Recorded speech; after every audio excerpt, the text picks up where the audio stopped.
Name them. Son, you're being so incredibly rude right now. Name them. Y'all, son told Kyle, put it on the floor. What it do? What's up? Your girl G here. Welcome back to my channel. Appreciate you for tuning in. I know this review is coming a little bit late, y'all, but your girl has been occupied in auntie mode with my nieces and nephews and just busy with family and everything. So I missed it. Plus, it was Thanksgiving holiday, so I hope everybody had a good Thanksgiving. Ate all the food and dessert you could think of. Over here, not so much, y'all. Your girl woke up on Thanksgiving Day throwing up, nauseous, couldn't eat. It was not it. That's all I'm gonna say. It was not it. Yeah, I ate just the church and stuff, but overall, it just wasn't the best. So we're gonna try, lighten up the mood and get into Beverly Hills. Y'all, Beverly Hills is doing what it's due. I don't know what's going on with Potomac, but Beverly Hills is definitely where it's at right now. So let's go ahead and get into the episode. If you're new to my channel, I appreciate you for tuning in. Go ahead and hit that subscribe button. Let me scoop a chair up. Go ahead and hit that subscribe button, y'all. Y'all already know what's up. Join the Housewives crew. And everybody who's already part of the family, y'all make sure to hit that thumbs up button. Drop down in the comments. Let's go ahead and get this video to at least 10 likes, y'all. Let's get this video to at least 10 likes. So go ahead and hit that thumbs up button for you. Do me a favor, please. Just hit that thumbs up button, all right?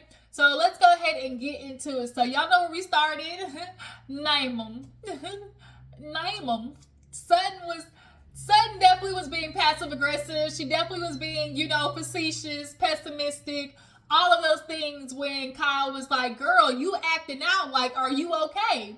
And Sutton basically was like, name them. So what did Kyle do? Named them. She was like Lake Tahoe, when you went off about Crystal's ugly leather pants, then the gift situation, then now, with the strip club moment. And at the end of the day, Sutton, you were acting in a way that was they were right, like unhinged. It wasn't like Sutton kind of gets to this very like uncontrollable state where it's like she's just so in her feelings and her insecurities that she's not really noticing how much of a scene that she's possibly making, And so Kyle's like, I simply went to the bathroom, saw you pissed off, came to check on a friend, and you talking about, oh, you get in the middle of stuff, and it's like, first of all, F you, because, I feel like you're my friend, I'm gonna check on you, but like, girl, you weren't okay. And so she's like, quite frankly, you don't seem okay right now. And she's like, I'm fine.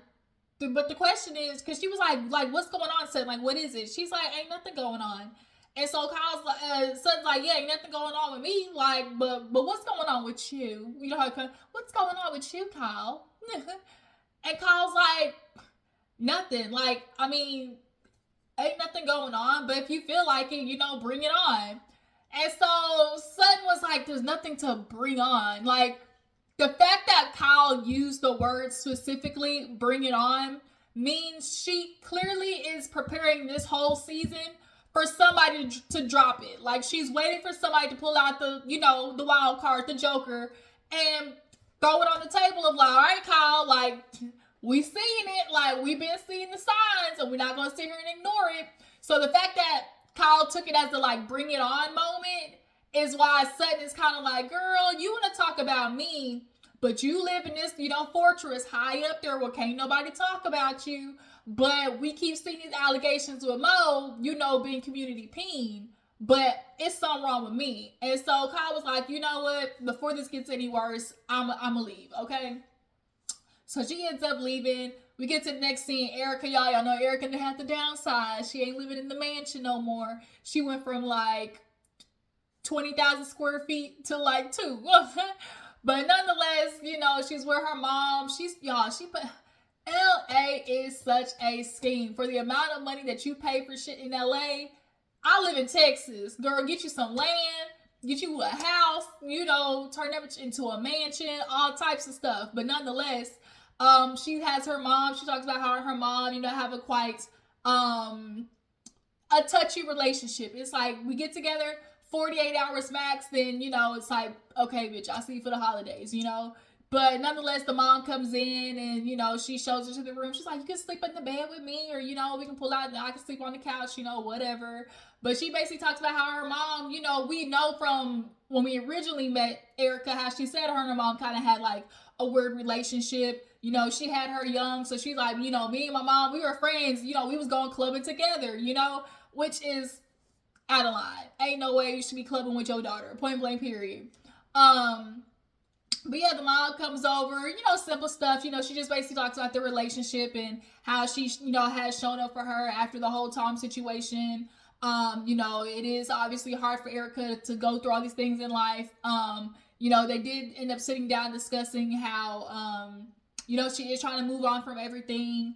Because she's like, well, the last time we talked, you hung up on me. And the mom was like, actually, no, girl, you hung up on me. Erica's like, oh, yeah, right. But she's like, well, you kept trying to make the conversation about you. She was like, well, no, you hung up because I was bringing up Tom and you didn't like that. I was talking about that topic. And Erica essentially was like, my mom didn't know how bad it was. So her mom probably bringing up Tom in the heat of, okay, now she's going through all these lawsuits behind the scenes. Now she can't even find Tom because I remember Tom went MIA. And literally she's facing all these lawsuits. Her name is getting drug into everything. She's dealing with, the Broadway play and, trying to keep up with that. And then still dealing with, the scrutiny. Like, it probably was like a trigger for her that just made her be like, you know what, click. But at the end of the day, y'all, Erica is pulling through. I think this battle has definitely... now that it's over, we are seeing a different Erica, a lot more vulnerable Erica, and I appreciate that because at the end of the day, this is reality TV. Like, let's get real. And so I think that's kind of like what we're missing. We're missing the, okay, yeah, shit is rough in life. Life is hard. That's got hands, okay? Point blank, period. So it's like when you're going through rough stuff, stop trying to make it seem to people like everything's fine and dandy when it's not, And so Erica finally, I think, has gotten over that phase of trying to make it seem like everything's fine and dandy. Everything with her and Tom is all good, knowing his old ass can't dick you down right. I ain't even hitting you from the bike right. Gotta take those Viagra smoothies. Shout out to Erica De Niro. Like him over there with his limp noodle. Then, he is, getting you caught up in a whole bunch of legal stuff. Like, you don't have to keep up with that no more. But yeah, the mom and her basically was just like, you just kind of got to let things go and, move on in life, So after that, Garcelle, she's with her son. I'm really loving Garcelle this season and how she's being vulnerable with her kids. We definitely love seeing moments where, the parents are actually talking to their kids, and actually having moments where, because parenting is hard. Like, it is hard. Raising children is the motherfucking trenches, period. And so, you are responsible for developing these future adults and, and helping them develop who they are as their character and morals and mental health and their emotional health and all of those things. And as a parent, that requires a level of accountability because the only way to actually tell if you're parenting the right way is to ask the people that you're parenting, how do you feel about my parenting? And that's really it. And how can I be a better parent? It's the only way to be a better parent is to actually listen to the child and what their needs are, right? So she asked, there's Jax and Jade. And she's like, Jade is, a lot easier. He doesn't challenge me as much as Jax. And she's basically just sitting there talking to him, asking, okay, well, what he said. He felt like, he doesn't need a parent and he wants more freedom. And he's like, well, do you feel like you want more freedom? And he was like, no, not really. But I would love if you could let Ashley stay the night. She said, no, tweet, flag on the play. I don't know what you think is going on over her. Boy, I wish they would try to come over here and stay the night. Like, I remember growing up all the time and it was the white girls who definitely had the parents that was like, oh yeah, let them come over. It's cool. And it's just kind of like, no, because what's not going to happen is that girl get pregnant up under my roof. Look at my roof. You're not getting ready to get pregnant up under my roof. It ain't happening, okay? And she kind of told this cute story at the time that she, tried to sneak a boy. He was in her car and she was basically in chase with her dad. Oh my God, I cannot imagine that feeling. I would be so scared to get back to the house because you just know that ass whooping is waiting. But yeah, I'm just really loving like Garcelle in these conversations with, her sons. So yeah, what happened after that? There was with Erica, Garcelle, Sutton, speaking of Sutton. So Sutton, y'all know she's got this horse, Santos, which I actually love. Santos is a very gorgeous horse. But let's just talk about how that just shows how wealthy Sutton is. Like, I don't think y'all get it. This she's getting $300,000 a month in spousal alone. And that's not even considering the other assets and what possible percentages she could have of those teams that her ex-husband also frivolously signed her signature on. Because, yeah, she found out after forensic accounting or whatever that her name was like on ownership of like 2 or 3 teams. Right. So, oh, you want to put my name on stuff? Okay. Okay. Give me the money. Show me the money. Okay. But nonetheless, she was like, yeah, my friend, or her maid or something like that, or her nail lady. She's like, yeah, she has a horse. And it was like, you know what? I want one too. So she's like, I went online and saw Santos and clicked buy. And they put the price, bitch, Santos is a $50,000 horse, I think I saw. Just click, $50,000 like nothing. Like, oh, I wish. Oh, just to live like a rich white woman. Okay. So her and Jennifer Tilly, which I love, their relationship, it seems like they're super close. They go to the little what's it called? The horsing farm or whatever where they keep them. And she finally meets her horse for the first time. Basically to celebrate, they sit down and talk, and Sutton just kind of like, I'm kind of in a weird space with the ladies and with Kyle because I'm trying to have these friendships and everything, but after Vegas it was just really weird for me. Kyle came over to the house and it just kind of seemed a situation where she was like, oh, you're not okay, but it's like, girl, I'm looking at you, Kyle, and you not okay. I'm noticing changes like, your eating habits, you done lost all this weight, you working out 2 or 3 hours while we on vacation. I'm not going to sit here and act like math ain't mathin'. I'm looking at all of these variables in the equation. It's adding up to something looking real funny, And so she's just kind of feeling like if I am Kyle's friend, I should be able to tell you if I see that something's off. And if you are my friend that you say you are, like, why aren't you telling me these things, So, Jennifer Tilly, she just kind of like hit the nail on the head, which is like typically like, okay, if you see somebody going through major changes or trying to improve, whether even if it is, for the better, it kind of typically leans towards they're trying to get control of their life or just, enter a new phase of themselves, which obviously we kind of see that happening with Kyle because of this whole, divorce situation. So what happened after that? I'm trying to think of all the scenes that happened because I literally only watched it like one time. So if I missed something, I apologize. I feel like something happened with Dorit. Did something happen with Dorit?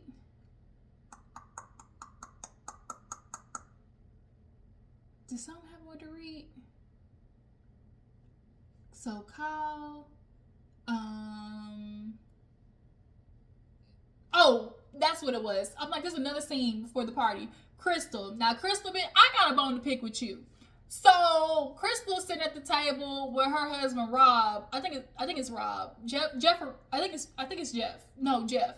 And they're talking about her brother because her husband and her brother have a really good relationship. They just recently got back from China.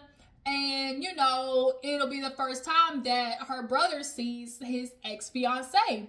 And her husband straight up is like, he's not over it. He's been single for these 2 years, and as much he wants to say he's over it, he's not. He's kind of in a ambivalent stage, which simply just means like, I'm neither here or there. I'm stuck in this, mid zone of not really trying to address the pain, but also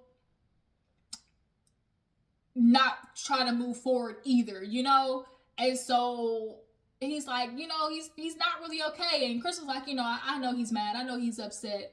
And he's like, well, have you maybe possibly ever thought that it might be about you? And she was like, what? He was like, I kind of feel like, you might be a little bit in competition with Vivi, Because essentially what happened was during COVID, the mom and Crystal, everybody was like, get your ass back home, essentially. Like, you need to get back here. But his wife couldn't come, So he's like, well, I'm gonna stay with my wife, but there, of course, she's like, it's the Chinese way. He's like, it doesn't matter. Like, she's like, but it's the Chinese way. He was like, regardless, like, if he's going to be his own man, then that means he has to stand up and, separate himself to eventually, be independent, have his wife and build his life. That's really what being a man is. Like, standing up and understanding I'm separating myself. Like, I have to let go. And Crystal knew he was telling the truth, which is why she just had like a little passive response of, who told you? Like, who asked you this? Because it's the truth. Like, that's what they say. Like, you gotta cleave to your wife, your woman. And how dare y'all like feel like you're gonna force him to come to America? Like, I wonder what they were telling him to feel like, you need to be here with your family because it's the quote unquote Chinese way. Crystal feels like she knows what's best for her brother. Have you ever actually thought, Crystal, that I think that's her thing, because she feels like, well, he's my brother, I know him best, that another woman might not know him as good as she does. Crystal, it really is possible that this girl who is his fiance might know certain things about him that you don't know. And especially in regards to the life that he wants in the future with her, he's probably having conversations about things that he might truly want, because he don't want to say things to you out of knowing how you're going to respond. And not just you, but his family, because it is the quote unquote Chinese way to appease your elders. I think Crystal was not really trying to admit that she does. She knows that, because she was like, he's mad at me. And although he says he's not, like, I know he is. And so he actually ended up calling her. She ended up calling him. And his eyes was puffy. So she was like, have you been crying? And he was like, just a little bit. Because kind of find out he's going to see her or whatever. So, and then one time she called him and he's like, it brought up a lot of stuff. I think he wants to go back, but he's too worried about what Crystal and his family are going to think. And Crystal, the husband had to be like, what do you want to say? And she's like, no, not right. He's like, what do you want to say?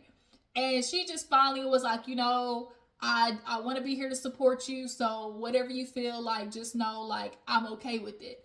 And I think that's what he does need to hear as her brother, which is like, it's okay. Like, you got to let go, Crystal. You got to let your brother go. Point blank, period. You might not actually know what's best for him with your egotistical ass. And so he's like, I just can't talk about this right now. Like, he clearly was crying. Like, Crystal, girl, you fucked up with this one. You might have stepped in it with this one. But nonetheless, it's time for the party. Garcelle is doing a screening for her show, Girl Gone Missing, I think it's called, or it's either Girl Gone Missing or Black Girl Missing, which I love the sentiments of the show. Carly Russell fake ass them ruined it. Girl, I tell you, Carly Russell, I'm not even gonna go there.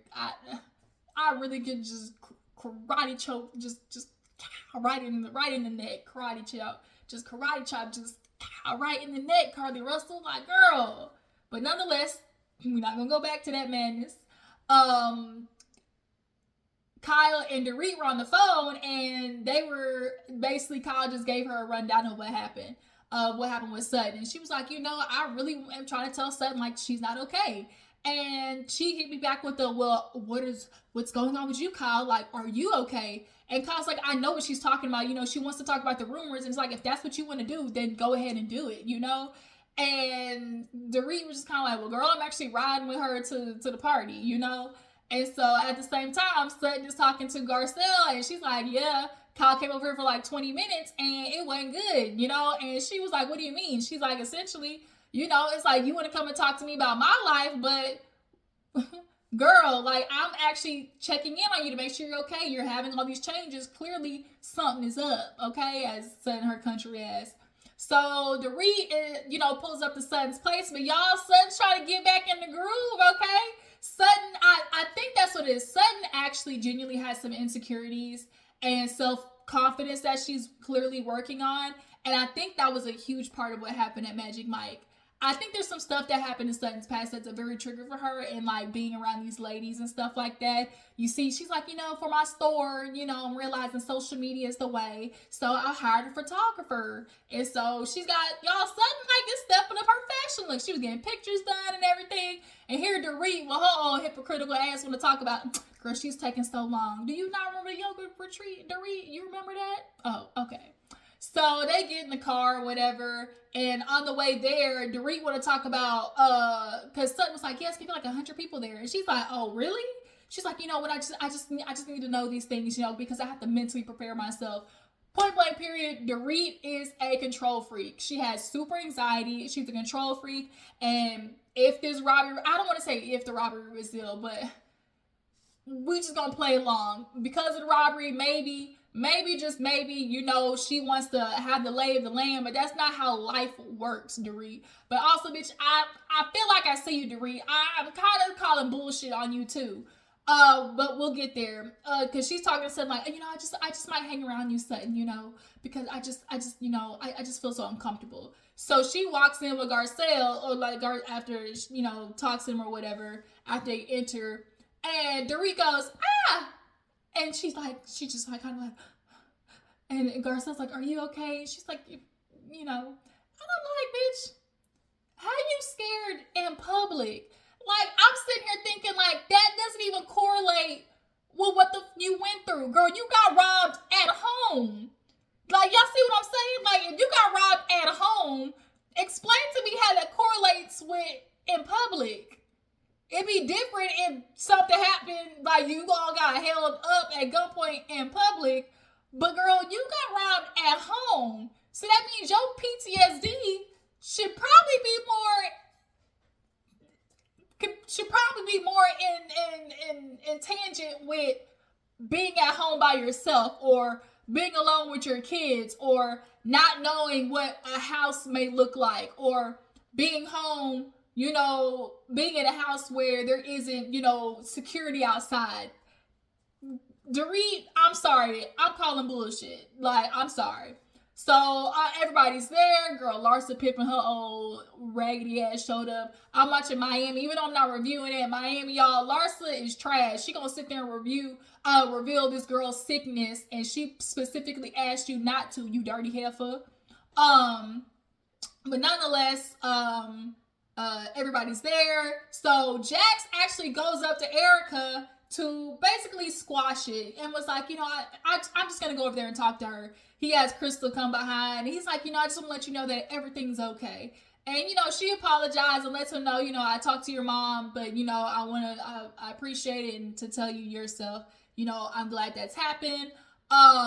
So he went and told Garcelle, and she says that she wished Erica would have approached him. But I just think also that Erica might have just been in the space of like, she doesn't know if that was the right thing to do, or if he was comfortable. Like, she didn't want to approach him, and maybe he didn't, wasn't going to be receptive, or she didn't want to like maybe she didn't want to feel like she was stepping out of bounds approaching him as a child after everything that's happened. And especially with Garcelle literally previously saying, I don't know if I trust you with my kids. I think Erica might have been in that weird space of just not knowing for sure if it was safe to do so. But yeah, nonetheless, they, do the screening. Everybody loved it. Sutton goes over there with Kyle as Garcelle pulls Dorit to the side. Y'all, what's her face showed up? Denise Richards, girl. Denise Richards showed up, had everybody kind of like, oh, okay. And then, Dorit pulls Garcelle outside, and she's trying to butter her up. But Garcelle's like, girl, at the end of the day, when I express, my stuff to you, you talking about, you all defensive and everything. And they're, Garcelle, I really just want us to be okay. And, I just, was trying to make it an approach of like, I just really felt like, it was, how did she put it? She really just, because Garcelle was like, at the end of the day, like, I'm expressing you how I feel, and you on the fence. But I'm telling you, I know what it is. Dorit does not want the Black Twitter hate. She, with everything in her, is feeling like she does not want to have anything against Garcelle. she has high anxiety about that because she does not want to seem like, you know, she's going against the one black girl on the show. So if Garcelle's expressing something, immediately she's going to be like, oh, I didn't do that, because out of fear that she's going to get that title. And girl, bitch, at the end of the day, like, everything you're trying to avoid is actually running to you to do the exact thing that we be having problems with you white women doing. Like, you didn't want to validate her feelings. You instead made it about you, instead of being like, if she's saying, I don't feel safe with my kids around you, your response should have been, or possibly could have been like, oh my God, like, what am I doing? Or what is it that, you know, I can do better? And then at that, she was like, also, you were like, oh, well, it's been a year. She's like, I didn't say that. She was like, you did. Like, Dorit, girl, flashback, run the clip. And they did. Like, bitch, you did. And I'm glad Garcelle brought it up. Like, because had I said that it was a year since you've been robbed, why the hell you flinching over here 10 minutes ago? You know, she would have been the asshole. So, nonetheless, Dorit and her kind of make up. But it's just kind of like, girl, Dorit, I got my good eye on you. So, Sutton and Kyle, they have they second lashings with each other. Because Sutton basically approached Kyle and was like, you know, I just need to figure out what's going on now, Kyle. You know, I'm coming to you, and, you know, everything was kind of weird at my house. And Kyle was like, well, you kind of were aggressive. And she's like, see, you're starting. She's like, well, at the end of the day, Sutton, like, if I'm going to call us, do you want me to be honest? Like, if I say something's off, then I'm going to tell you something's off. And she's like, well, you're making it about me. And, like, don't try to use me to basically, Sutton feels like Kyle is projecting. But I think this is a situation where two truths exist at the same time. I absolutely think Kyle is valid in calling out Sutton and the fact that she was acting weird in Vegas, because she was. You know, everybody saw it. But also, Sutton's like, but bitch, you ain't gonna sit there and leave me on it, like, on this island like I'm the only one acting off, you know? And she was like, you know, as your friend, you know, I should be able to say, like, okay, something's going on, right? You know, something is not okay, and I should be able to bring it up, right? And so Kyle's like, well, do it then. Like, clearly, you obviously want to say something, you know, then bring it up. Like, as my friend, you know, bring it up. I think Kyle is trying to pull him up the Robin Dixon right now, where it's like, she doesn't want to be the one to bring it up. She's waiting on somebody else to do it. And it's like, bitch, don't do that. Like, don't wait for somebody else to bring it up. Like, it's your story. And Sutton is purposely not bringing up, so she's not the scapegoat, one. And two, if I'm your friend, I'm not gonna bring it up. I want you to be the one to open that door. Sutton is not trying to open that door. She wants Kyle to be the one to do it. So I respect Sutton in that fact, because it's like, okay, if you call me your friend, then you be the one to bring it up. Like, Sutton is trying to give her that door to be the one to do it. And that's when Sutton realized, like, girl, this friendship is a farce, because if I'm really your friend, then why are you not confiding in me, you know? And then she also brought up the whole Kathy Hilton thing, and she was like, girl, like, you can say you're upset about the relationship with Kathy, because I'm trying to figure out what's going on between us. Kyle said, nah, but I don't know. I feel like there's always going to be a little bit of edge with Kyle and Kathy, point blank period. But Sutton is like, well, you know, Kyle, at the end of the day, like, if I see something, you know, okay, you know, you're working out, you're doing these things, like, you know, something's off, correct? And she was like, well, you know, I've had a rough year, you know. And so Sutton was like, well, if that's so, then you should be able to say, well, maybe Sutton, you're right, you know? And because at the end of the day, you can't say to somebody, well, you know, I did have a rough past year, and you're acting this way. Like, obviously they go together, and that's all Sutton is trying to say. But Sutton is trying to leave the door open for Kyle to be the one to bring up her marriage shit, and not her. But Kyle ain't trying to do it. And so it's just kind of like, girl, you not finna be have everybody else be the scapegoat for your shit. But yeah, that's where you know, the episode ended, you guys. I appreciate y'all for tuning in. Y'all let me know, how do you guys feel about Sutton and Kyle and this? Like, do you guys feel like Kyle is purposely trying to have somebody else bring up the rumors instead of her? And how do you guys feel about Dorit and Garcelle? Do you guys feel like Dorit was putting a white woman card on Garcelle? And what do you guys feel about Erica in this season being a lot more vulnerable? Do you feel like that is a good touch? And are we actually glad to see this softer side of Erica? I appreciate you for tuning in. Y'all make sure to follow me on Instagram and Twitter, and I will catch you guys next time.